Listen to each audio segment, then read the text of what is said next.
بسم اللہ الرحمن الرحیم الحمد للہ وکفی وسلام علی عباده الذین اصطفى اما بعد قال اللہ تبارک وتعالی هو الذی انزل علیک الکتاب منہ آیات محکمات واخر متشابہات فأما الذین فی قلوبهم زیغ فيتبعون ما تشابه منه ابتغاء الفتنة وابتغاء تأويله وما يعلم تأويله إلا الله والراسخون في العلم يقولون آمنا به كل من عند ربنا وما يتذكر إلا أولو الألباب ربنا لا تزغ قلوبنا بعد إذ هديتنا وهب لنا من لدنك رحمة انک انت الوہاب صدق اللہ العظیم۔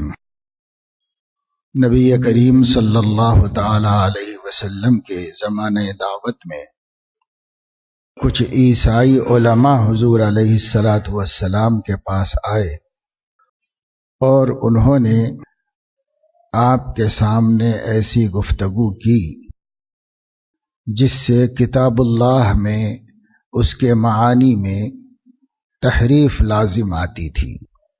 وہ بظاہر ایسا دکھانا چاہتے تھے کہ ہم نے کتاب اللہ پر عمل کر لیا ہے، قرآن کریم کے یہ احکامات کا یہ مطلب ہے اور ہم نے اس پہ عمل کر لیا ہے، یہ بتانا چاہتے تھے۔ حالانکہ وہ کتاب اللہ کی تحریف تھی، معانی کو بدل دینا اور اس کے معانی کے احتمالات اور امکانات سے غلط فائدہ اٹھانا تھا، جس کو الحاد کہتے ہیں، زندقہ کہتے ہیں۔ اس وقت اللہ تبارک و تعالی شانہ نے یہ آیت نازل فرمائی اور ہمیشہ کے لیے قرآن کریم سے غلط فائدہ اٹھانے والوں کا دروازہ بند کیا۔ اس آیت کے نزول کے بعد یہ تو نہیں کہا جا سکتا کہ لوگ قرآن کریم کے معانی کو بدلیں گے نہیں، لیکن یہ ضمانت دی جا سکتی ہے کہ اگر کوئی قرآن میں تحریف کرے تو علماء قرآن کی روشنی میں ان کی گرفت کر لیں گے اور یہ آیت ان کو پنپنے نہیں دے گی، آگے بڑھنے نہیں دے گی۔ تو جو ایک واقعہ آپ کے زمانے میں قرآن کی شان میں گستاخی کا پیش آیا تو آپ اللہ پاک نے اسی زمانے میں، چونکہ قرآن اتر رہا تھا، ایک ایسی آیت نازل فرما دی جو ہمیشہ کے لیے اس کا سدباب کر دیا۔ یعنی یہ مطلب نہیں ہے کہ کوئی شخص ایسا نہیں کرے گا، وہ تو اس وقت بھی کیا، اس کے بعد میں بھی کیا، عہد فاروقی میں بھی پکڑے گئے، اس کے بعد بھی پکڑے گئے، اور آج تو چاروں طرف یہی ہوتا رہتا ہے۔ آئے دن قرآن میں تحریف ہوتی ہے، قرآن کے معنی بدلے جاتے ہیں، قرآن کے وہ مصداق جو 1400 سال سے امت کے علماء مان رہے ہیں، اب اس کے دوسرے معنی بتائے جاتے ہیں، دوسرا مفہوم نکالا جاتا ہے۔ تو یہ نہیں ہوگا، اس کی کوئی ضمانت نہیں، یہ ہوگا، ہوتا رہے گا، اور جیسے جیسے زمانہ قیامت کے قریب ہوتا جائے گا یہ منحرفین بڑھتے چلے جائیں گے۔ قرآن بدلنے والے، قرآن کا مفہوم بدلنے والے، قرآن کا مدلول بدلنے والے یہ بڑھتے چلے جائیں گے۔ تو ان کے نہ ہونے کی کوئی ضمانت نہیں ہے، البتہ اس کی ضمانت ہے کہ یہ آیت ان سب کا قلا قما کرے گی اور ان کے چہروں پر سے دجل اور تلبیس کے پردے اٹھائے گی اور دکھائے گی کہ یہ لوگ ہیں، دیکھو اصل میں دشمنان قرآن، یہ اوپر سے قرآن کی بات کرتے ہیں کہ ہم قرآن سے یہ بات کہہ رہے ہیں، ہم قرآن سے، اور آج بھی نصارہ یہی کرتے ہیں جو ان کے آباء و اجداد نے عہد رسالت میں کیا تھا، نصارہ آج بھی یہ کرتے ہیں، وہ تحریف کرتے ہیں، رد و بدل کرتے ہیں اور مسلمانوں کے ارتداد کا اور مسلمانوں کے انحراف کے راستے کھولتے ہیں۔ چنانچہ جو لوگ یورپ کے اسکالرز سے متاثر ہیں اور مغربی مصنفین کی کتابیں پڑھنے کے عادی ہیں اسلام کے بارے میں، تو ایسے تمام مسلمان کہا جا سکتا ہے کہ 80-90% اسلام سے باہر ہو گئے، برائے نام اسلام سے جڑے ہوئے ہیں، حقیقت میں اسلام کو انہوں نے کھو دیا اور چھوڑ دیا۔ کیوں؟ ان لوگوں کی کتابیں پڑھتے ہیں، ان لوگوں کے سائٹس دیکھتے ہیں، ان لوگوں کی جگہ پر جاتے ہیں جو لوگ ایمان بگاڑنے والے ہیں، ایمان بنانے والے نہیں۔ امت یا تو دھوکے سے جاتی ہے کہ صاحب یہ لوگ ہیں، دیکھو یہ اسلامک ویب سائٹ ہے، یہ اسلامی ہے، یہ اسلامی ہے، یہ قرآنک ہے، یہ دین کے نام پہ جاتے ہیں اور انہیں نہیں پتا ہوتا کہ ان ناموں سے آپ کے سامنے اللہ کی کتاب کو لانے والا کتاب اللہ کا دوست ہے یا دشمن ہے، اس کا پتہ نہیں ہوتا۔ جب نبی کے زمانے میں یہ جرات کر سکتے تھے عیسائی کرسچن، تو آج کیوں نہیں کریں گے؟ لیکن انشاءاللہ وہ کہیں کریں، کسی جگہ پر کریں، کسی کتاب میں کریں، کسی مجلس میں کریں، اور آج کل کی دنیا کے اندر وہ کسی سائٹ پر کریں، کہیں بھی کریں، یہ آیت وہاں جائے گی اور ان کو رسوا کرے گی اور ان کی غلطی کو واضح کر دے گی۔ یہ اللہ تعالیٰ نے کتاب اللہ کی حفاظت کا انتظام فرمایا ہے۔ اِنَّا نَحْنُ نَزَّلْنَا الذِّكْرَ وَإِنَّا لَهُ لَحَافِظُونَ، قرآن ہم نے اتارا ہے اور قرآن کی حفاظت ہم کریں گے۔ اور اللہ تعالیٰ نے فرمایا ہے اِنَّا عَلَيْنَا جَمْعَهُ وَقُرْآنَهُ فَإِذَا قَرَأْنَاهُ فَاتَّبِعْ قُرْآنَهُ ثُمَّ إِنَّ عَلَيْنَا بَيَانَهُ۔ لوگو، اے نبی صلی اللہ علیہ وسلم، یہ قرآن ہمارے ذمے ہے آپ کے دل میں محفوظ کرنا اور آپ کی زبان سے پڑھوانا۔ کیونکہ جب جبرائیل قرآن سناتے تھے تو حضور علیہ السلام اگرچہ کہ زمانے کے سب سے ذہین آدمی تھے، اور اگرچہ کہ آپ کے لیے قرآن کے 30 پارے نہیں، ایسے 300 پاروں کو بھی یاد رکھنا کوئی بڑا کام نہیں تھا، لیکن چونکہ قرآن ایک خاص انداز سے اترتا تھا، اللہ تعالی نے جیسے پڑھا جبرائیل ویسے سناتے تھے حضور علیہ السلام کو، اور وہ تلفظ، وہ لہجہ، وہ انداز عربوں کی عربی کا نہیں تھا۔ اس لیے حضور علیہ السلام کو یہ فکر ہوتی تھی کہ یہ خاص خداوندی انداز کا تحفظ کرنا ہے، تو آپ جلدی جلدی لوٹاتے تھے، وہ بھی پڑھتے جاتے تھے، آپ بھی پڑھتے جاتے تھے، اور جلدی جلدی اس کا تکرار کرتے تھے تاکہ وہ اسی طرح محفوظ ہو جائے جس طرح جبرائیل لائے۔ ورنہ عربی کی عبارتیں، قرآن کی آیتیں یاد رکھنا آپ کو مشکل کام نہیں تھا۔ آپ کے زمانے میں تو ایک باندی گھروں میں کام کرنے والی وہ مکے کے مشاعروں میں جاتی تھی، اور رات میں شاعر نے اگر 1000 شعر پڑھے تھے تو وہ 1000 شعر اسی ترتیب سے آ کے گھر میں اپنی مالکن کو سناتی تھی۔ ذہانت ویسی تھی اس زمانے کے اندر۔ اور شاعر ایسے نہیں ہے کہ صاحب 1 مہینہ، ہفتہ بھر، 15 دن کی کوشش کے بعد ایک غزل وجود میں آ گئی ہو، ایسی نہیں تھی اس زمانے میں شعراء۔ اس زمانے کے شعراء فطری شعراء تھے۔ وہ جب بیٹھتے تھے مکے کے مشاعروں میں آ کر، ایک ایک شاعر 1000 شعر پڑھ دیتا تھا۔ اب پہلے کے بنایا ہوا نہیں ہوتا تھا، اسی وقت برجستہ پڑھتا چلا جاتا تھا، کہتا چلا جاتا تھا۔ عرب کے شاعر ایسے ہوتے تھے، اور ایسے شاعروں کے 1000 شعر ایک عورت کو اس کی مالکہ نے بھیجا کہ میں تو نہیں جاتی مجمع میں، تو باندھی ہے تو جا۔ تو وہ نوکرانی گئی اور میں مشاعرے میں بیٹھی، شاعر نے 1000 شعر پڑھے، اس نے آ کے اپنے مالکن کو سیدھے اسی طرح سنا دی۔ یہ حافظہ تھا، یہ یادداشت کی قوت تھی۔ جس زمانے کی نوکرانیوں کا یہ حافظہ ہو، اس زمانے کے پیغمبر کا حافظہ کیا ہوگا؟ اس وقت نبی کی یادداشت کا کیا عالم ہوگا؟ نبی پاک صلی اللہ علیہ وسلم قرآن بھولنے کے ڈر سے نہیں پڑھتے تھے۔ قرآن کا ایک خاص انداز تھا جو جبرائیل لے کے آتے تھے، اور یہ انداز دنیا میں انسانوں میں رائج نہیں تھا، کیونکہ عربی بولتے تھے، خالص عربی، لیکن ان کا اپنا لب و لہجہ تھا، اور یہ اللہ پاک نے اپنے الفاظ سے پڑھا تھا، اپنی زبان سے پڑھا تھا، اور جبرائیل کا سینہ اس کا ریکارڈر تھا جو اللہ کی آواز کو ایسے ہی محفوظ کر کے لا کے نبی کو سنا دیتے. تو نبی پاک صلی اللہ علیہ وسلم اب رٹتے تھے اس کو، جلدی جلدی پڑھو تاکہ ایسے محفوظ ہو جائے، کیونکہ ذمہ داری تھی حفاظت کی آپ پر. تو اللہ نے فرمایا ایسا مت کیجئے، سن لیا کیجئے. رہ گیا وہ خطرہ کہ کہیں کوئی بات رہ نہ جائے، چھوٹ نہ جائے، تو آپ اس سے مامون ہو جائیے، مطمئن ہو جائیے. میری ذمہ داری ہے آپ کے سینے میں محفوظ کرنا قرآن. میں جب جبرائیل کے سینے میں محفوظ کرتا ہوں اور وہ گڑبڑ نہیں کر سکتے، تو آپ کے سینے میں محفوظ کروں گا تو گڑبڑ کیسے ہوگی؟ وہ میں کروں گا. تو ان علینا جمعہ، ہماری ذمہ داری ہے. اللہ ایک ہیں، لیکن جہاں پر کسی بڑے دعوے کو کرتے ہیں وہاں ہم بولتے ہیں. اردو میں بھی آپ دیکھتے ہیں کہ جب آدمی میں کہتا ہے تو وزن نہیں ہوتا، ہم کہتے ہیں تو وزن ہوتا ہے. یہ دعویٰ ہوتا ہے. اللہ تعالیٰ بھی جہاں دعویٰ فرماتے ہیں وہاں باوجود ایک ہونے کے ہم کہتے ہیں، جمع کا صیغہ لاتے. ان علینا، ہماری ذمہ داری ہے. اس میں رعب ہے، اس میں دبدبا ہے، وزن ہے بہت زیادہ. یہ ہماری ذمہ داری ہے.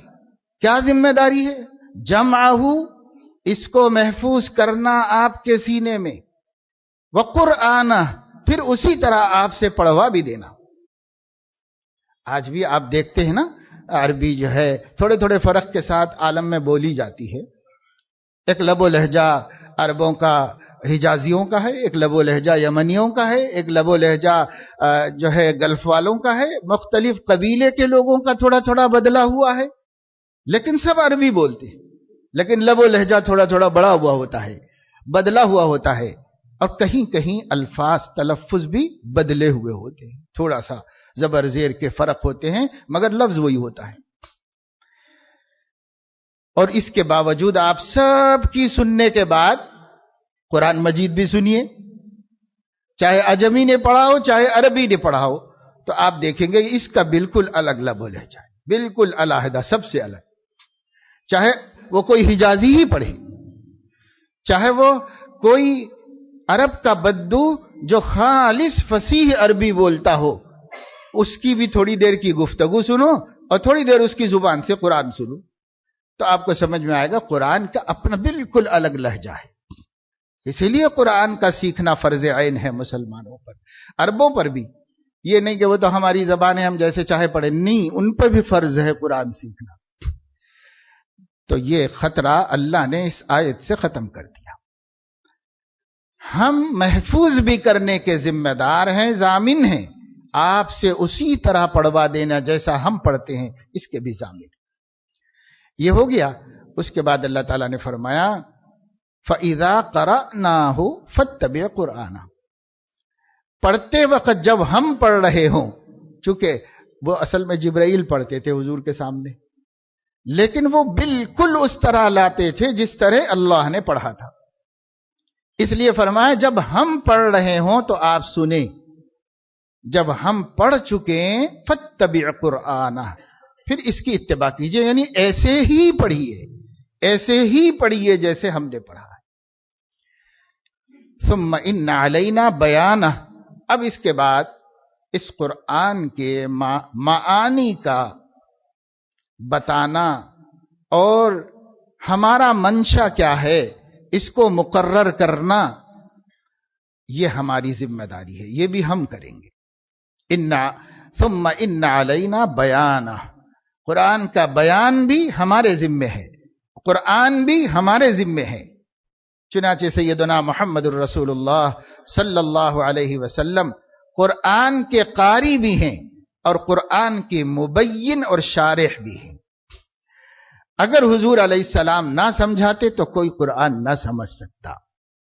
آج منکرین حدیث نے پورے عالم میں اور خاص طور سے انٹرنیٹ پر آنے والے لوگوں میں، اسلام کے نام سے آنے والے لوگوں میں سب سے مقدم ہیں، سب سے پہلے ہیں منکرین حدیث.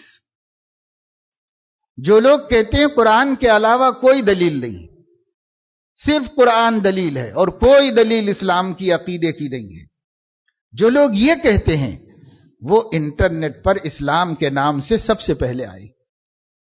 اور آج سے کوئی 12-15 سال پہلے کی بات ہے کہ انٹرنیٹ پر ان کے 10,000 سے زائد پیجز تھے جس میں انہوں نے اپنا لٹریچر سامنے لایا تھا، اپنی باتیں سامنے لائی تھی. اور جبکہ آپ کو معلوم ہونا چاہیے یہ وہ طبقہ ہے جو پوری امت کے نزدیک خارج اسلام ہے، مسلمان نہیں ہے، اگرچہ کہ قرآن کی بات کرتا ہے. ان کے بارے میں کسی دارالفتہ کے مفتی نے نہیں اور کسی جماعت اور مسلک کے عالم نے نہیں، سیدنا محمد الرسول اللہ صلی اللہ علیہ وسلم نے یہ فتویٰ دیا ہے کہ جو لوگ کہتے ہیں کہ ہمیں اللہ کی کتاب کافی ہے، میں ان سے بری ہوں اور وہ مجھ سے بری ہیں، نہ تم ان سے رشتہ ناتا کرنا، نہ ان کے ساتھ کھانا پینا. یہ حضور علیہ السلام نے فتویٰ دیا ہے 1400 سال پہلے، ان لوگوں کے وجود میں آنے سے پہلے فتویٰ دیا ہے، یہ پیشین گوئی کر کے کہ عنقریب ایسے لوگ پیدا ہوں گے جن کا دعویٰ ہوگا حسبنا کتاب اللہ، ہمیں اللہ کی کتاب کافی ہے، ہمیں اللہ کی کتاب کافی ہے، ہمیں کسی کی ضرورت نہیں.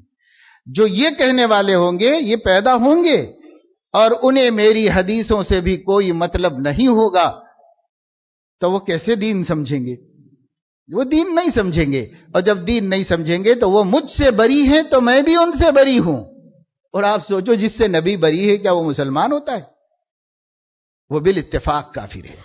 اس لیے امت کے سارے علماء نے اور تمام جماعتوں کے عمراء نے بالاتفاق انہیں کافر کہا ہے. جو کہتے ہیں ہمیں قرآن کافی ہے، قرآن میں بتاؤ، قرآن میں لاؤ، قرآن میں بتاؤ، قرآن میں دکھاؤ، قرآن میں ہے تو ہم مانیں گے، قرآن میں نہیں ہے تو ہم نہیں مانیں گے، جو یہ بولے وہ کافر ہے، اس کا اسلام سے کوئی تعلق نہیں. آپ یہ نہ کہیں کہ مولویوں کا کام ہی لوگوں کو کافر بنانا ہے. یہ نبی بنا رہے ہیں کافر، نبی اپنی زبان سے کافر بنا رہے ہیں. اس میں کیا سوچنا ہے؟ اس میں کچھ سوچنا ہی نہیں ہے. نبی جس کو مومن کہے وہ مومن ہے، اور نبی جس کو کافر کہے وہ کافر ہے. اور یہ فتنہ جاہلوں میں کم اور تعلیم یافتہ طبقے میں زیادہ ہے. تعلیم یافتہ طبقے میں زیادہ ہے. وہ بیچارے بھولے بھالے، نہ اماں نے ایمان بتایا نہ باپ نے عقیدہ سکھایا، کانوینٹ سے کالج تک میشنریوں میں پڑھ کے بڑے قابل لوگ بن گئے ہیں، اچھے اخلاق ہیں، مہذب ہیں، خیر خواہ ہیں، انسانیت نواز ہیں، لیکن عقیدہ اپنا جانتے نہیں ہے. جب اپنا عقیدہ نہیں جانتے تو یہ انٹرنیٹ پہ پڑھ پڑھ کے، یہ کتابیں جو انگریزی میں ان لوگوں نے لکھ لکھ کے پھیلائی ہیں اسے پڑھ پڑھ کر کے اور علماء سے کٹ کے جو دین انہوں نے سمجھا ہے، تو ان کے بھولے ذہن کو یہ اچھا لگا کہ سب سے معتبر چیز تو قرآن ہے. اب اگر کوئی یہ کہتا ہے کہ قرآن میں سے مانو باقی سب چیزوں میں گڑبڑ ہو سکتی ہے تو کیا برا بول رہا ہے؟ بھائی بیچارہ اچھا ہی تو بول رہا ہے نا. ان کے بھولے ذہنوں نے ایسا سمجھا اور انہیں پتہ نہیں چلا کہ وہ اپنے دین کو چھوڑ کر دین سے باہر ہو گئے اس دعوے کی وجہ سے اور اس عقیدے کی وجہ سے. کون بتاتا؟ جن سے وہ سیکھتے ہیں وہ تو خود گمراہ ہیں، تو وہ کیسے ان کو صحیح راستہ بتائیں؟ یہ بیماری ہے، مرض ہے. ایک ہمارے ہاں حیدرآباد میں ڈاکٹر عبد المجید خان ہیں. ڈاکٹر عبد المجید خان نہیں، ڈاکٹر مولانا عبد المجید نظامی صاحب ابھی حیات ہیں، عالم ہیں، حیدرآباد میں ہیں، جامعہ نظامیہ کے فارغ بھی ہیں، اور وہ عثمانیہ یونیورسٹی میں پڑھاتے تھے. پھر اس کے بعد دائرۃ المعارف العثمانیہ کے ڈائریکٹر رہے، اب ریٹائرڈ ہیں. وہ مولانا مجھ سے ایک دفعہ فرما رہے تھے کہ میں عثمانیہ یونیورسٹی میں گیا تو جو مطالعہ گاہ ہوتا ہے جہاں پر اسٹڈی کر لیتے ہیں پروفیسرز، ان کے ٹیبلوں کے اوپر اکثر جگہوں پر لندن سے چھپنے والا ایک انگریزی ماہنامہ رکھا ہوا تھا جس کے بارے میں جانتا تھا کہ یہ قادیانی مرکز سے چھپتا ہے اور پوری دنیا کی یونیورسٹیز میں جاتا ہے. تو میں نے اپنے مسلمان دوستوں سے کہا یہ کیا پڑھتے ہیں آپ لوگ؟ آپ کو نہیں پتا کہ یہ کس کے پاس سے آتا ہے؟ تو کہنے لگے کہ مولانا اس میں کچھ بھی ہوگا لیکن زبان اچھی ہے، ہم زبان سیکھنے کے لیے پڑھتے ہیں. اللہ اکبر. یہ ہے تعلیم یافتہ طبقے کا مرض کہ وہ اپنے کمالات کو پیدا کرنے کے واسطے ایمان کے سودے کے لیے بھی راضی.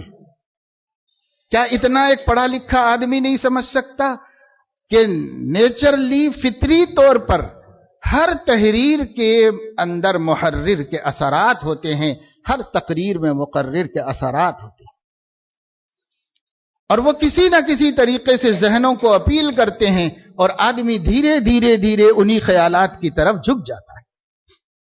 یہ معلوم رکھ کر بھی صرف انگریزی زبان درست کرنے کے واسطے ہمارے نبی کے باغی کا لٹریچر پڑھ رہے کہ انگریزی اچھی ہے اس لٹریچر کی، اور یہ پتا ہے کہ یہ نبی کا باغی ہے، آپ کو آخری نبی نہیں مانتا اور خود بھی نبی سے افضل نبی بن کر نعوذ باللہ مدعی ہو کے کھڑا ہوا، اور اس کا لٹریچر اس لیے پڑھ رہے ہیں کہ زبان اچھی ہے اور یہ انگلینڈ کی انگریزی ہے اور اچھی ہے، لہذا ہم بھی جو ہے اسٹینڈرڈ انگریزی بولنے والے بن جائیں.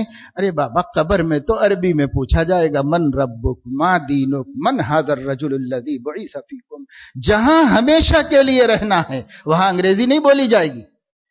آپ اس دنیا میں پیٹ کے خاطر، اپنی ضرورتوں کے خاطر یا دین کی دعوت کے خاطر زبانوں کو سیکھو، بری بات نہیں ہے.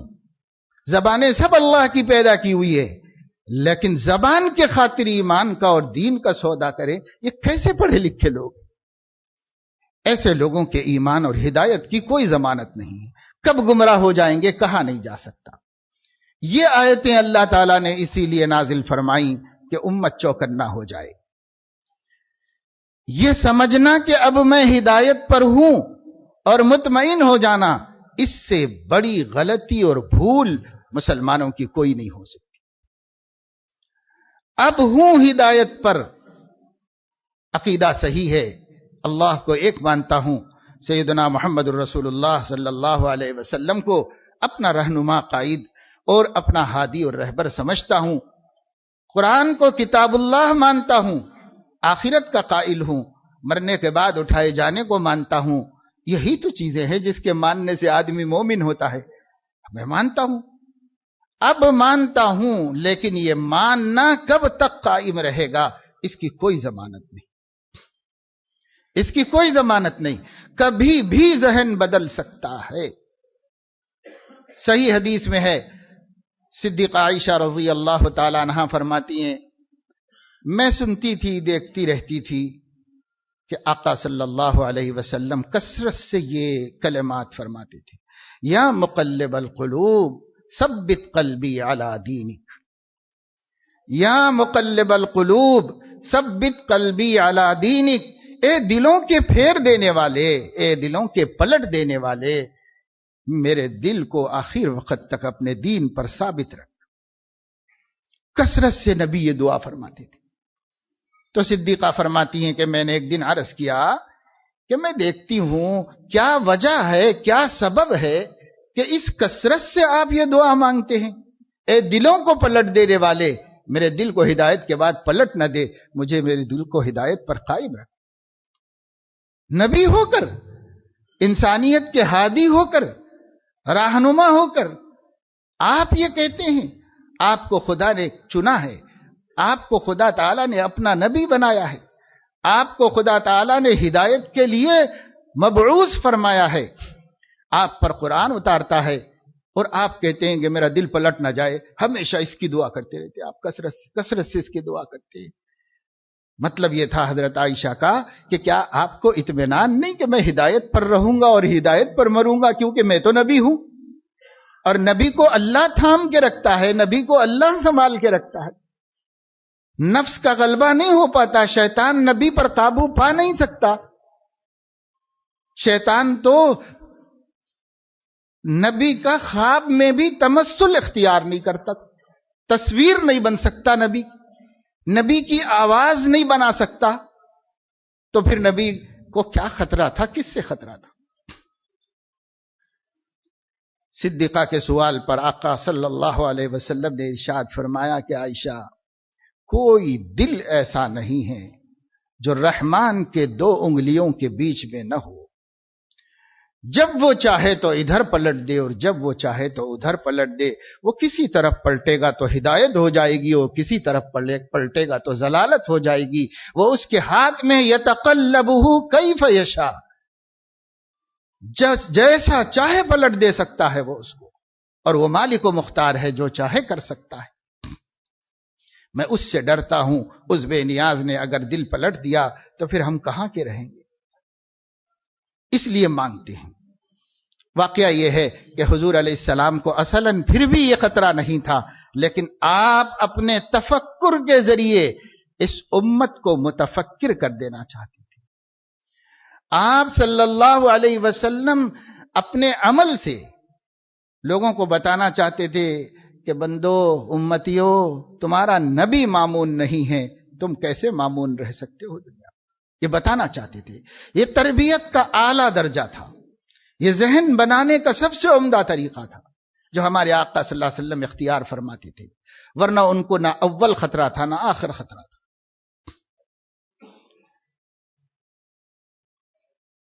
پھر میرے دوستو، ہم کیسے غافل ہیں کہ ہمیں اپنے ایمان کے سلسلے میں ذرا بھی فکر نہیں، اور اپنے نسلوں کے ایمان کی فکر نہیں۔ پڑھانا لکھانے کی سب کو فکر ہے، اس لیے ابھی وجود میں بھی نہیں آتا ہوں گا انہیں، اس وقت سے اسکولوں کا تعارف حاصل کرتے رہتے ہوں گے کہ یہ سکول کیسا ہے، اس میں ڈالنا، میرا بچہ بڑا ہوگا تو یہاں پڑھاؤں گا، میرا بچہ بڑا ہوگا تو یہاں ڈالوں گا، تب سے فکر ہے۔ جبکہ وہاں پڑھ کر اس کو کیا ملے گا وہ آپ کو معلوم ہے، وہ اس کو وہ علوم و فنون ملیں گے جس کے ذریعے سے ایک خوش فہمی ہے کہ روزی کا مسئلہ حل ہوگا۔ میں نہیں کہتا کہ اس کے ذریعے سے روزی کا مسئلہ حل ہوتا ہے، میں نہیں کہتا، اس لیے کہ زمانہ اور تجربہ اس کی مخالفت کر رہا ہے۔ ہم تعلیم یافتہ لوگوں کو روزی کا تیقن نہیں دے سکتے۔ کتنے پڑھے لکھے اس مجمع میں ہیں جو روزی کے کتنے برسوں سے طلبگار ہیں اور ان کو ابھی تک روزی کی تمانیت حاصل نہیں۔ اس لیے میں نہیں کہتا کہ اس سے روزی حاصل کی جائے گی، نہیں، وہ تعلیم جس تعلیم کے بارے میں ایک خوش فہمی ذہنوں میں ہے کہ اس کے بعد روزی کا تیقن حاصل ہوگا، ایک خوش فہمی جس کا حقیقت سے کوئی تعلق نہیں، ساری دنیا کا تجربہ سامنے، اپنے ملک کا، اپنے شہر کا تجربہ دیکھو، کتنے تعلیم یافتہ روزی روٹی کے لیے پریشان ہیں۔ تو تیقن نہیں ہے اس میں، ہمیں خوش فہمی ہے کہ اس تعلیم میں ہم بچے کو کامل بنائیں گے اور ایجوکیٹڈ بنائیں گے، اس کو ڈگری دلائیں گے، تو یہ بچہ ہمارا بہت تعلیم یافتہ ہو جائے گا، تو اس کی روزی روٹی کا مسئلہ حل ہوگا۔ میں بیچارہ کسی طریقے سے پال لیا اپنے بچوں کو، میرے بچے کیوں پریشان رہیں، اس لیے اس نے اس کو اختیار کیا۔ خیر، باپ ہے اور تجربات کی بنیاد پر اور امید و توقع سے دنیا قائم ہے، توقعات کی بنیاد پر اگر آدمی یہ بھی کر رہا ہے تو ہم اس کی نفی نہیں کرتے، کرو بھائی، پڑھو لکھو، قابل رہنا، چاہے انسان بے روزگار کیوں نہ ہو، پڑھا لکھا ہوگا تو مہذب ہوگا، مہذب ہونے کے لیے پڑھو لکھو، اچھی زندگی گزارنے کے لیے پڑھو لکھو، اور پہلے تو نیت یہی تھی پہلے زمانے میں، اس زمانے میں بدل گئی۔ خیر، اس میں آپ پڑھا رہے ہیں، پڑھانے کی آرزویں ہیں، امیدیں ہیں، پیسہ جوڑ رہے ہیں، اٹھا اٹھا کے رکھ رہے ہیں۔ اب بچے ہو گئے تو ایک باپ تھا جس نے جوانی بڑی رنگ ترنگ کی گزاری تھی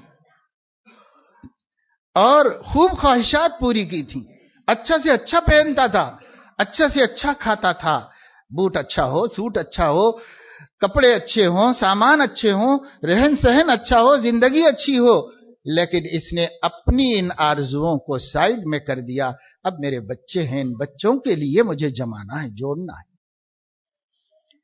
کتنی بڑی قربانی دی اور کہا، سوچا اب میری زندگی کی ذاتی خوشیاں ختم، اب میری خوشیوں کا تعلق میرے بچوں کی خوشی سے، ادھر کر دیا، جوڑ دیا۔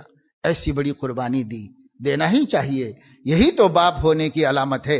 اور ایسا اللہ نہ پیدا کرتا دلوں میں تو کیسے پلتے بچے؟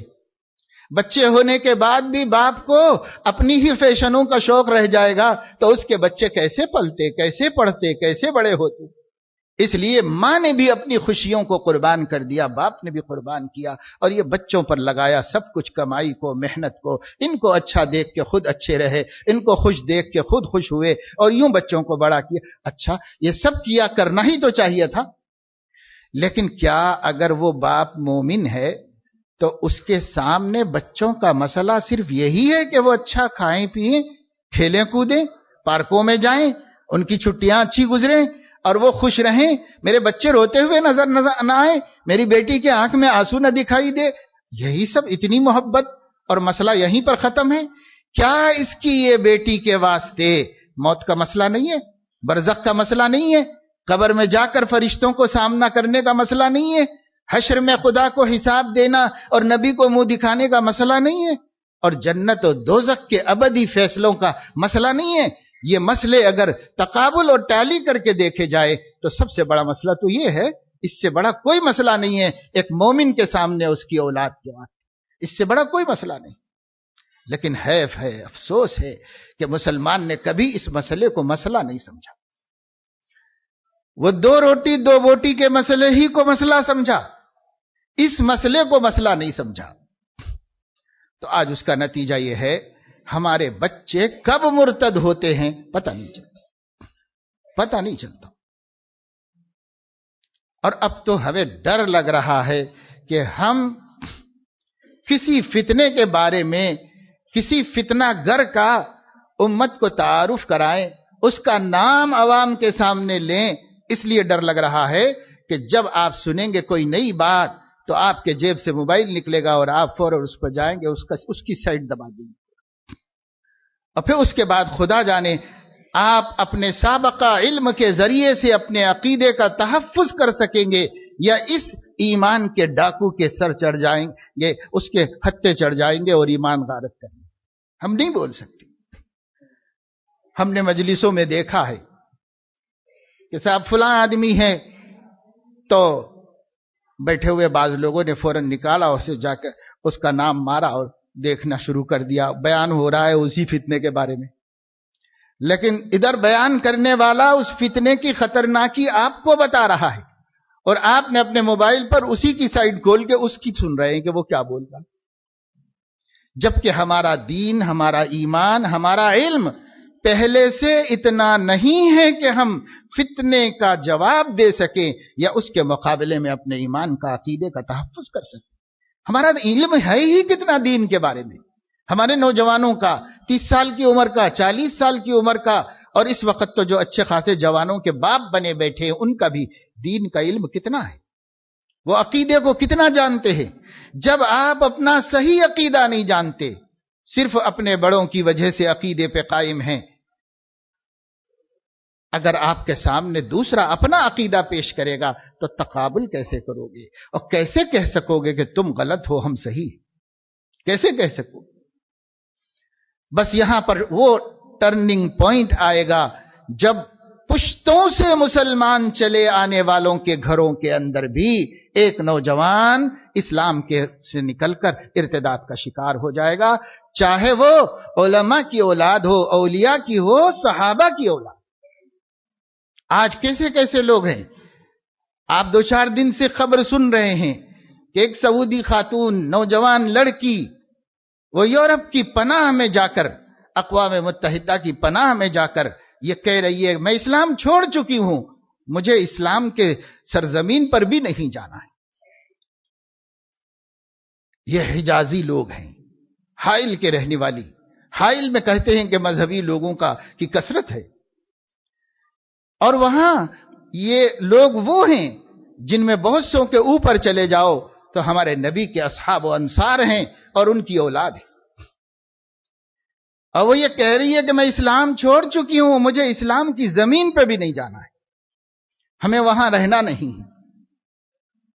تو کون ہے جو ضمانت دے کہ میرا ایمان ایک دفعے کے بعد اب ایسا ٹھپا لگا ہے کہ یہ کبھی ختم ہونے والا ہے؟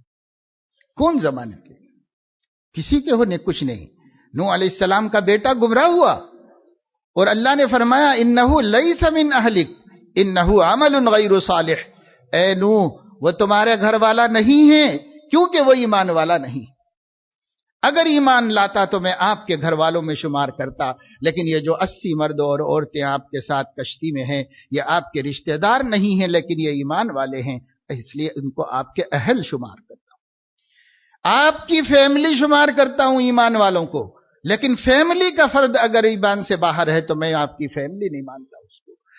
فلا تسألنی ما لیس لک بہ علم انی اعیذک ان تکون من الجاہلین. اے نوح میں آپ کو تاکید کرتا ہوں کہ جاہلوں والی دعائیں مجھ سے مت کیجیے. پیغمبر ہیں. دیکھیے یہ لفظ ہم بول نہیں سکتے، ہم نہیں بول سکتے، وہ قرآن ہے اس لیے پڑھ سکتے ہیں ہم بس. ہاں اللہ بول سکتا تھا اپنے نبی سے. اللہ اپنے نبی سے کہہ رہا انی اعیذک ان تکون من الجاہلین. مرتد ہونے کے بعد، اسلام سے دور رہنے کے بعد اگر آپ اس کی سفارش کرتے ہیں تو میں آپ سے کہتا ہوں بھئی ایسی بات آپ نہ کریں. آپ جاہلوں میں سے مت ہو جائیے، آپ جاہلوں میں سے مت ہو جائیے. یہ بات اللہ تعالیٰ فرما رہے ہیں نوح علیہ السلام کو. ہمارا بیٹا گمراہ ہو جائے تو ہمیں اللہ کیا فرمائیں. چنانچہ قرآن کہتا ہے کہ حضرت نوح علیہ السلام نے اللہ کی اس تنبیہ کے بعد اللہ سے اتنے ڈرے کہ پیغمبر وقت ہو کر ہمیشہ زندگی میں یہ کہتے رہے رب اعوذ بک ان اکون من الجاہلین، رب اعوذ بک ان اکون من الجاہلین. ایک چوک ہوئی اور عمر بھر اللہ سے پناہ مانگتے رہے، عمر بھر اللہ سے پناہ مانگتے رہے. میرے دوستو، ہمارے اندر ہمارے مومن ہونے کا غرور آ گیا ہے. ہمارے اندر ہمارے پاس اسلام ہونے اور سب سے سچے اور سب سے اچھے مذہب سے وابستہ ہونے کو اپنا کمال سمجھ کر ہم اس پہ فخر اور ناز کر رہے ہیں، اور انبیاء اور صحابہ تو اسے اللہ کا فضل سمجھ کر اللہ کی بے نیازی سے ڈرتے رہتے تھے کہ کب کہاں کیا فیصلہ ہو جائے اور کیا دل کی دنیا اجڑ جائے نہیں بتا سکتے. کیسے بدل جائے گا انسان ہم نہیں کہہ سکتے. میں نام تو نہیں لیتا آپ کے سامنے، لیکن آپ کو بتاتا ہوں کہ صرف زیادہ سے زیادہ 3 مہینے ہوئے ہوں گے، صرف 3 مہینے ہوئے ہوں گے. ایک بدنصیب نے کسی مغربی ملک میں بیٹھ کر اپنا ایک ویڈیو جاری کیا اپنی تصویر کے ساتھ، اور اس میں اپنے کو یسوع مسیح قرار دیا. اور یسوع مسیحی نہیں قرار دیا، سیدنا محمد الرسول اللہ صلی اللہ علیہ وسلم جو امام الانبیاء ہیں ان کی شان میں بدترین گستاخی کے کلمات کہے. سننا بھی کوئی گوارا نہ کر سکے. ایسی باتیں جو باتوں کو وہ سمجھدار پڑھے لکھے انسان جو مسلمان نہیں ہے وہ بھی گوارا نہ کریں، وہ بھی برداشت نہ کریں. یہ ایک مسلمان خاندان میں پیدا ہو کر اس شخص نے ایسا کام کیا. اور ابھی اس کے پہلے ویڈیو کے وائرل ہونے کو 3 مہینے بھی پورے نہیں ہوئے، ہمارے قریب کے شہر ضلع گلبرگہ میں 300 سے 400 مسلمانوں کی اولاد کے اس پر ایمان لانے کی خبریں. پکڑا گیا ہے، پوچھا گیا ہے. پورے شہر کے علماء مل کے اس کے گھر پہ گئے ہیں. نوجوان ہے، جدید تعلیم یافتہ ہے، جاہل نہیں ہے.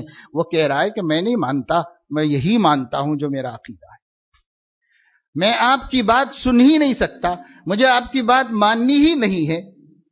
یہ مسلمانوں کی اولاد ہے، ان کو انہوں نے پیٹ پہ پتھر باندھ کے پالا ہے. ان کے ماں باپ نے انہیں خوشیاں قربان کر کے ان کو خوشیاں دی ہیں، اور ان کے دکھ درد کو برداشت کیا ہے. ان کی آہوں پر ان کی ماں رات تمام جاگی ہے گود میں لے کر. ان کو کس طرح پال کے بڑا کیا ہے. آج 20-25 سال کے ہو گئے، یہ جہنمی بنے اور نبی کے باغی بنے. ان کے ماں باپ پر کیا گزرتی ہے، لیکن جتنا بھی گزرے کم ہے، اس واسطے کہ ان کو مسلمان رکھنے کا انتظام کیا کیا تھا ماں باپ نے. ان کو مسلمان باقی رکھنے کا انتظام کیا کیا تھا. آج تو حال یہ ہے، بہت پڑھے لکھے لوگ مذہبی باتوں کو اپنے شان کے خلاف سمجھتے ہیں، مذہبی مجلسوں کو پسند نہیں کرتے، مذہبی مجلسوں کو میں بچوں کو جانے نہیں دیتے. میں خود ایسے لوگوں کو ذاتی طور پر جانتا ہوں جن کے بچے ذرا علماء کے پاس آیا جاتے، مجلسوں میں بیٹھا کرتے، ماں باپ ناراض ہو گئے، خفا ہو گئے، تیری تعلیم خراب ہو جائے گی. ہاں، تعلیم خراب نہیں ہونا چاہیے، وہ عقیدہ خراب ہو جائے. تعلیم خراب نہیں ہونا چاہیے، چاہے وہ کفار و مشرکین میں چلا جائے. بچہ کمانے کے قابل بننا چاہیے. ایسے لوگوں کو نہ دنیا ملی، نہ دین، نہ خدا ہی کے رہے، نہ وصال صنم. میرے دوستو، اگر دنیا مل بھی جائے تو کیا کریں گے اس دنیا کا لے کر جسے کسی ایکسیڈنٹ میں ختم ہو جائے گی، کسی بیماری میں ختم ہو جائے گی، کینسر ہو جائے گا ختم ہو جائے گی، ہارٹ فیل ہو جائے گا ختم ہو جائے گی، گردے فیل ہو جائیں گے ختم ہو جائے گی، دماغ کی رگ پھٹ جائے گی ختم ہو جائیں گے. کیسے کیسے حادثات میں دواخانے کے پاس جا کے کھڑے رہو. اسی لیے بزرگوں نے فرمایا ہفتے میں ایک دن قبرستان چلے جاؤ، دواخانے چلے جاؤ، تاکہ اللہ کی نعمتوں کی قدر ہو، ایمان کی قدر ہو، زندگی کی قدر ہو، بیماریوں کو دیکھ کر اپنی صحت کی قدر ہو۔ غرور میں مبتلا ہیں ہم، جوان جوانی کے نشے میں چور ہے، طاقتور طاقت کے نشے میں چور ہے، مسلمان کے نشے میں چور ہے، سب اپنے غروروں میں ہم مبتلا ہیں، اور ہم ڈر نہیں رہے ہیں کہ سب چیزوں کی کنجی اس کے ہاتھ میں ہے جو ہمارا خالق اور مالک ہے، یہاں تک کہ ہدایت بھی اسی کے قبضے قدرت میں ہے۔ ہم نہیں ڈر رہے ہیں، اپنی اولاد کے ایمان کی فکر نہیں کر رہے ہیں۔ سیدنا ابو الدرداء رضی اللہ تعالیٰ عنہ فرماتے ہیں، جب بھی کبھی حضرت عبداللہ ابن رواحہ رضی اللہ تعالیٰ عنہ ہمارے دوست تھے، جب بھی کبھی ہم سے ملتے تھے تو ہم سے یوں کہتے تھے کہ اجلس یا عویمر فلنؤمن ساعتن۔ جب بھی ان کا دوست ان کو ملتا تو دوست کی یہ گواہی ہے، وہ صحابی تھے عبداللہ ابن رواحہ رضی اللہ تعالیٰ، ابو الدرداء بھی صحابی تھے، کہتے جب بھی ملاقات ہوتی سلام کلام کے بعد ان کا پہلا کلمہ یہ ہوتا تھا، اجلس یا عویمر فلنؤمن ساعتن، دوست تھوڑی دیر بیٹھ جاؤ، ایمان کی باتیں کریں گے، ایمان کا ذکر کریں گے، ایمان کی ذکر کریں گے۔ ہماری زبان پر تو یہ تھوڑی دیر ٹھہر جاتے چائے پانی، ہم جو کہتے ہیں ٹھیک ہے، یہ بھی ایک انسانی آداب ہے، انسانی تہذیب ہے، اچھی بات ہے، لیکن دیکھو صحابہ کا ذہن نبی نے ایمان کے بارے میں کتنا فکر مند بنا دیا تھا کہ وہ کھلاتے پلاتے نہیں ہوں گے، صحابہ تو ضیاف تھے، صحابہ کے بارے میں قرآن کہتا ہے کہ وہ خود فاقہ کر کے مہمان کو کھلاتے تھے، قرآن کہتا ہے، تو وہ کھلاتے پلاتے نہیں ہوں گے، کھلاتے پلاتے ضرور ہوں گے جو بھی ان کو اللہ دیا ہوگا، لیکن اس کو زبان پہ لانے سے پہلے اس کو زبان پہ لاتے تھے، فلنؤمن ساعتن، کچھ دیر ایمان کی باتیں کریں گے، کیونکہ ہماری سب سے بڑی غذا وہ ایمان ہے۔ اگر ایمان کو غذا نہیں ملتی رہی تو وہ اسی طرح مردہ ہوگا جیسے جسم کو غذا نہ ملے تو دھیرے دھیرے لاغر ہوگا، پھر مر جائے۔ اسی طرح ایمان کو غذا نہ ملے، روح کو غذا نہ ملے تو پھر کیا ہوگا؟ تو ایمان کی غذا کیا ہے؟ ایمان کی باتیں، ایمان کی باتیں ایمان کی غذا ہے، یہ ایمان کی باتیں ہوتی تھی۔ اس کے نتیجے میں وہ لوگ ایمان پر ثابت تھے، محفوظ تھے، کھولتے ہوئے تیل میں زندہ جل گئے، ایمان نہیں چھوڑا، آگ میں ڈالے گئے، ایمان نہیں چھوڑا، ٹکڑے کر دیے گئے، ایمان نہیں چھوڑا، کیونکہ ایمان کی قیمت ان کو پتا تھی۔ آج ہمارے بچوں کو سب کچھ معلوم ہے پر ایمان کی قیمت نہیں معلوم، ایمان کی قیمت نہیں معلوم ہے، اور اگر ہم نے ان کو ایمان سمجھا بھی دیا ہے تو ایمان بچتا کیسے ہے، اسے بچایا کیسے جاتا ہے، یہ انہیں نہیں معلوم۔ صحابہ کہتے ہیں ایمان ایک قمیص کی طرح ہے، جیسے کوئی آدمی پہنا ہوا ہے تو پہنا ہوا ہے اور نکال کے رکھا تو پورا کا پورا نکال کے بازو رکھ دیا اور اس سے خالی ہو گیا، ایسے ہی ایمان پورا کا پورا نکل کے چلا گیا اور اس سے خالی ہو گیا۔ سیدنا ابو ہریرہ رضی اللہ تعالیٰ عنہ اللہ تعالیٰ سے دعا کرتے تھے، اے رب لا ازنین، اے رب لا اسرقن، اے رب لا اکفرن، اے میرے پروردگار میں زنا نہ کروں، اے میرے پروردگار میں چوری نہ کروں، اے میرے پروردگار میں کفر نہ کروں۔ تو کسی نے ان سے کہا کہ کیا آپ کو اس کا خطرہ لاحق ہے کہ آپ زنا کریں گے؟ صحابی رسول، محدث عظیم، کیسی پیاری زندگی گزارنے والے ابو ہریرہ، تو ایک شاگرد کو تعجب ہوا، کیا آپ کو زنا کرنے کا بھی ڈر ہے؟ آپ کا ماحول ہی کہاں اس کی اجازت دے سکتا ہے؟ کیا آپ بھی چوری کریں گے؟ سوچا جا سکتا ہے؟ کیا آپ کافر ہو جائیں گے؟ ساری دنیا کو ہدایت دے رہے ہو۔ تو حضرت ابو ہریرہ رضی اللہ تعالیٰ عنہ نے فرمایا، ایمان ایک قمیص کی طرح ہے، جب تک ہے اور جب اتارا نکل گیا پتہ نہیں کب کس طرح ضائع ہو جائے۔ اس لیے آدمی کا کوئی بھروسہ نہیں، کتنے اعلیٰ درجے دیانت و تقوی پر ہو، زانی ہو سکتا ہے، کتنا اعلیٰ درجے کا امانت دار ہو، چور ہو سکتا ہے، اس لیے وہ ڈر رہے ہیں اور اللہ سے دعا کر رہے۔ ابو ہریرہ رضی اللہ تعالیٰ عنہ 12,000 نبی کی حدیثیں امت کو پہنچانے والا محدث عظیم اللہ سے ڈر رہا ہے۔ ہم نے بھی دعا کی اللہ سے کہ اللہ میں زنا نہ کروں، اللہ میں چوری نہ کروں، اللہ میں میرے سے کبھی کفر نہ ہو جائے، اے اللہ پاک میرا ایمان بچا دیجیے گا، اے اللہ میرے ایمان کی حفاظت کیجیے گا۔ ہم نے کی دعا؟ نہیں کی. اللہ نے وہی نسخہ اتارا تھا اس آیت میں جو میں نے پڑھی. یہ پورا اللہ نے فرمایا هو الذی انزل علیک الکتاب، اللہ وہ ہے جس نے اے نبی آپ پر کتاب اتاری ہے. منہ آیات محکمات واخر متشابہات، اس کتاب کے اندر بہت سی باتیں وہ ہیں جو بالکل محکم ہیں، جس کے سمجھنے میں کوئی دشواری نہیں. واخر متشابہات، کچھ مضامین وہ ہیں جو اس کے اندر متشابہ ہیں، ہم نے کسی مصلحت سے اتارا ہے. اور اس کے بعد جب یہ قرآن پڑھا جاتا ہے دنیا کے اندر تو اما الذین فی قلوبہم زیغ، جن کے دلوں میں ٹیڑھ ہے اور جن کے دلوں کا قبلہ انانیت ہے، اپنے علم پر ناز ہے، اپنی سمجھ اور عقل پر ناز ہے، اور وہ کسی عالم کو عالم نہیں مانتے، اپنے کو سب سے بڑا عالم مانتے ہیں. اما الذین فی قلوبہم زیغ فیتبعون ما تشابہ منہ ابتغاء الفتنہ، تو وہ لوگ ان آیتوں سے آزمائش میں پڑ جاتے ہیں، ان آیتوں سے آزمائش میں پڑ جاتے ہیں. اور کیا آزمائش میں پڑتے ہیں؟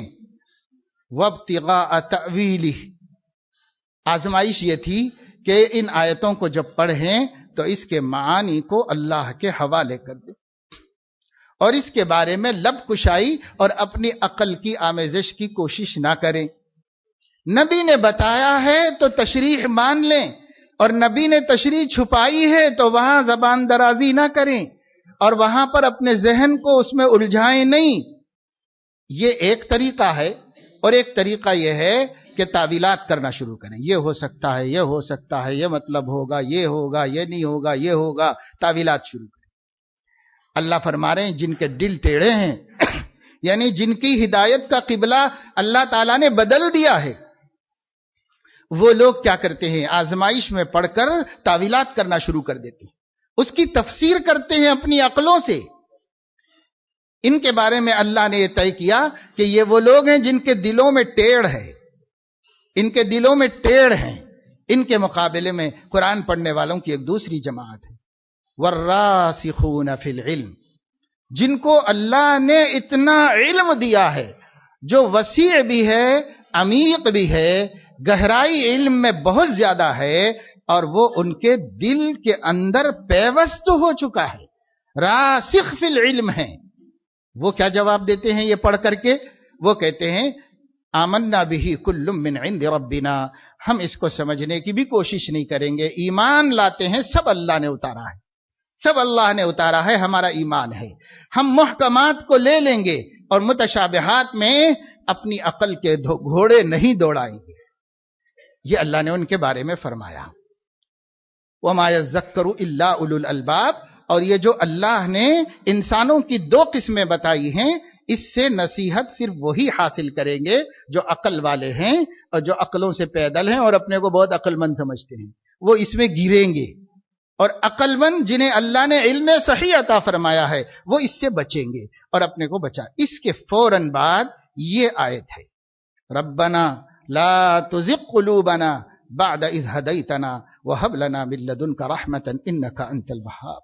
اے ہمارے پروردگار، ہمارے دلوں کو ہدایت کے بعد گمراہی کی طرف مت پلٹائیے، ہدایت کے بعد گمراہی کی طرف جانے مت دیجیے ہمارے دلوں کو.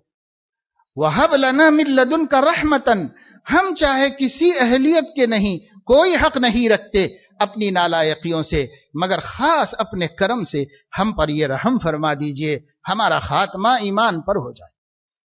اللہ سے رحم کی بھیک مانگی.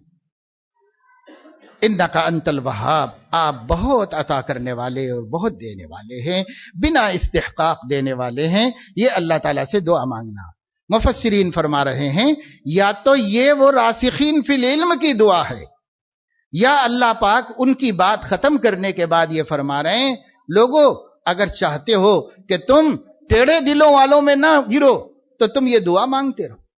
یہ اللہ تعلیم دے رہا ہے کہ یہ دعا مانگتے رہو مجھ سے، ہدایت کے طلبگار رہو، گمراہ ہونے سے ڈرتے رہو، وہ اسباب مت اختیار کرو جو گمراہی کا سبب ہے. جیسے آج لوگ صرف اسلام کے نام سے سوشل میڈیا لے لیتے ہیں، صرف اسلام کے نام سے ویب سائٹس پہ پڑھنا مطالعہ کرنا شروع کر دیتے ہیں، وہاں سے سوال جواب اور تبادلہ علم کرنے لگتے ہیں، اور یہ لوگوں کو پتہ نہیں ہے کہ وہ لوگ راسخین فی العلم ہیں، چلانے والے، یا وہ لوگ فی قلوبہم زیغ کے مصداق ہیں، نہیں پتا ہے، اور اکثر ایسے ہی ہیں وہاں پر۔ لہذا مسلمان دین کے شوق میں غلط سبب اختیار کر کے گمراہ ہو رہے اور بے دین ہو رہے ہیں، اور ان کیا بول رہا دیکھیں گے، ان کیا بول رہا دیکھیں گے، اس کے دیکھنے میں اپنے عقیدے چھوڑ کر باطل عقیدوں کے شکار ہو جا رہے ہیں۔ یہ ہمارے لیے رونے کا مقام ہے، سوچنے کا مقام ہے، غور و فکر کا مقام ہے۔ میرے دوستو، علماء مارے پھر کے گاؤں جا کر ایک کے ہدایت کے واسطے کوشش کر رہے، اولاد آپ کی ہے اور آپ کو ذرہ برابر احساس نہیں کہ اولاد کدھر جا رہی ہے، اس کو آپ کو فکر نہیں۔ اولاد آپ کی ہے، اس کے لیے وہ نبی کے غلام تو کچھ کوشش کر رہے ہیں، لیکن آپ کیا کوشش کر رہے ہیں کہ ہماری اولاد ہدایت پر قائم رہے، اور اس کا میں کیا انتظام کر سکتا ہوں، صحیح انتظام ان کی ہدایت پہ قائم رہنے کا آپ کو فکر نہیں۔ میں گزشتہ جمعے میں بتایا، یہی قریب میں نرسا پور کے علاقے میں ایک مولوی صاحب مکتب چلاتے ہیں، بچوں کو پڑھاتے ہیں، ہم ان کے دیکھنے کے لیے زبردستی گئے، مکتب کیسا چل رہا ہے کیا ہے، تو وہ بچوں کو دیکھا، سنا، خوشی ہوئی، لیکن اتنے میں ایک صاحب آ کے بیٹھے جن کی داڑھی واڑی بھی تھی، مگر یعنی سیدھے سادے آدمی تھے اور کاشتکار آدمی تھے۔ وہ آئے اور رونے لگے اور کہنے لگے، یہ بچوں کو تو مولوی صاحب بعد میں سمجھاؤ، میرا بیٹا پوری فیملی کے ساتھ عیسائی بن گیا ہے، اس کو کچھ کرو، اس کا کچھ کرو، بیٹا، بیوی، 2-3 بچے جتنے بھی ہیں سب مل کر عیسائی بن گئے ہیں اور چرچ سے وابستہ ہو گئے ہیں۔ کہنے لگے وہ آپ ان کا کچھ کرو، یہ بچوں کو تو بعد میں دیکھتے گو، یہ بچوں کو ان کو بھی اس زمانے میں کر دیے ہوتے تو ان کو یہ گمراہی نہ ہوتی۔ اپنا پہلے سے جو علم پختہ ہوتا ہے وہ نئی بات سے ٹکراتا ہے تو کھٹکتا ہے ذہن، اور آدمی کہتا ہے بات سمجھ میں نہیں آ رہی، پھر وہ عالم کے پاس جاتا ہے، وہ سمجھتا ہے، وہ بچ جاتا ہے۔ پہلے سے دین ایمان کچھ نہیں جانتے، ایک آدمی نے پہلی دفعہ ان کو بتایا ہے، بس اس میں دلچسپی ہوئی، آگے بڑھے اور اسی غلط عقیدے کے مطابق اپنا دین چھوڑ دیا، ایمان سے محروم ہو گئے۔ آج یہ وقت ہمارے خوشیوں کا نہیں ہے، آج یہ دور ہم لوگوں کے ہنستے بولتے بیٹھنے کا نہیں ہے، محفلیں جمانے کا نہیں ہے، بڑی بڑی تقریبات میں کروڑا روپیہ خرچ کرنے کا نہیں ہے، خون رونے کا وقت ہے۔ امت کا اس وقت کیا حال ہو رہا ہے، اور کس کس گھر سے کیسے اچھے خاندانوں کے بچے مرتد ہو رہے، بے ایمان ہو رہے، چو طرف سے آزمائش میں یہ امت مبتلا ہے، اور ہم ہیں کہ شادی بیاہ میں صرف اپنی حیثیت عرفی دکھانے اور اپنی جھوٹی شان کو ایک رات میں لٹا کر ہزاروں لاکھوں روپے برباد کر رہے۔ بابا یہ پیسہ جاؤ دیہاتوں میں ہم کو مت دو، مولویوں کے حوالے مت کرو، اپنے جیبوں میں رکھ کر گاؤں میں جاؤ، اور جو غربت کی وجہ سے چرچ میں جا رہے ہیں انہیں مسجد میں لے کے آؤ۔ آپ کے پیسہ نبی کی امت کی حفاظت کے لیے استعمال ہو جائے، آپ کا پیسہ یہ شادی خانے والوں کو پیسے جمع کر کے ان کو کروڑ پتیوں کو ارب پتیاں بنانے کے واسطے استعمال ہو رہا ہے۔ آپ کا پیسہ، یہ پیسہ نبی کی امت کو جہنم سے بچانے کے لیے استعمال کرو، اللہ راضی ہو جائے گا، نبی خوش ہو جائے گا، تمہاری بیٹی کی زندگی میں خوشیاں گھول دے گا اللہ۔ یہ خرافات سے کیا ملنے والا ہے؟ آج ہر رات میں حیدرآباد کے اندر، ہر رات کے اندر ایک رونڈ مار کے آئیے شہر کا، اور اس کے بعد اس اسراف کا تخمینہ کر لیجئے، کتنا کروڑ روپیہ مسلم امہ کا صرف شادی خانوں کی سجاوٹ میں اور مہمانوں کی جھوٹی ضیافت میں۔ ضیافت تو کرو، وہ اسلام کی سنت ہے، کھلاؤ پلاؤ نہیں، جھوٹی ضیافت میں، دکھاوے میں، مال کو ضائع کرنے میں، کھانے کو ضائع کرنے میں، پھولوں پر بے حساب اسراف، اسٹیج کو سجانے پر۔ ایک اسٹیج سجانے والا نے بتایا کہ 7 لاکھ کا اسٹیج بنتا ہے دولہے کو دلہن کو بٹھانے کے واسطے۔ ایک پیسہ کہاں خرچ ہو رہا؟ وہ اس نبی کی غریب امت، تمہارے ایمانی بھائی، تمہارے نبی کے خون پسینے کی کمائی وہ مرتد ہو رہی ہے، وہ چرچوں سے اور مندروں سے وابستہ ہو رہی ہے، اور آپ کا پیسہ یہ دکھاوے میں خرچ ہو رہا ہے۔ خدا کے واسطے میرے دوستو ہوش میں آؤ، سوچو سمجھو غور کرو، ہم ہمیشہ یہاں نہیں رہنے والے ہیں۔ آپ مجھ سے تو یہ پوچھ سکتے ہو، آپ کون ہم کو پوچھنے والے، لیکن جب اللہ پوچھے گا تو جواب نہیں دے سکتے، جب نبی پوچھے گا تو جواب نہیں دے سکتے۔ اللہ ہمیں توفیق دے، عقل دے، سمجھ دے، اور اس امت کے تحفظ کے لیے اپنی ہر ممکن کوشش، بالخصوص اپنی بیوی بچوں کے ایمان کے تحفظ کے لیے ہر ممکن فکرے کرنے، اور دعاؤں کا اہتمام کرنے کی توفیق نصیب فرمائے۔ وآخر دعوانا الحمدللہ۔